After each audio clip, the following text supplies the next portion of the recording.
Hello అండి. ఇప్పుడు మనం ఎంతో టేస్టీగా ఉండే చేపల ఫ్రై ఎలా తయారు చేసుకోవాలో చూసేద్దామా? దానికోసం చేప ముక్కల్లో కొద్దిగా ఉప్పు వేసి కడిగి పక్కన పెట్టుకుందాం. దీనివల్ల నీచు వాసన పోతుంది.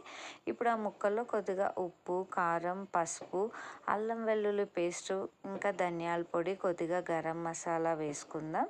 దీంట్లోనే హాఫ్ ముక్క నిమ్మరసాన్ని పిండుకొని వీటన్నింటినీ ముక్కలకు పట్టే విధంగా బాగా కలుపుకొని పక్కన పెట్టుకుందాం. ఇది ఒక 2-3 గంటల తర్వాత ఈ మసాలా అనేది ముక్కలకు బాగా పడుతుంది. ఇప్పుడు స్టవ్ పై బాండి పెట్టుకొని కొద్దిగా ఆయిల్ వేసి ఆయిల్ వేడెక్కాక స్టవ్ మీడియం ఫ్లేమ్లో పెట్టుకొని ఈ ముక్కల్ని ఒక్కొక్కటిగా వేసుకొని కాల్చుకుందాం. కొద్దిగా వేగిన తర్వాత వీటిని స్లోగా టర్న్ చేసుకొని మరో 10 నిమిషాలు వేగనిచ్చామంటే ఎంతో టేస్టీగా ఉండే చేపల ఫ్రై రెడీగా ఉంటుంది. మీరు కూడా ట్రై చేసి చూడండి. ఈ చేపల ఫ్రై అనేది సింపుల్గా టేస్టీగా చాలా బాగుంటుంది.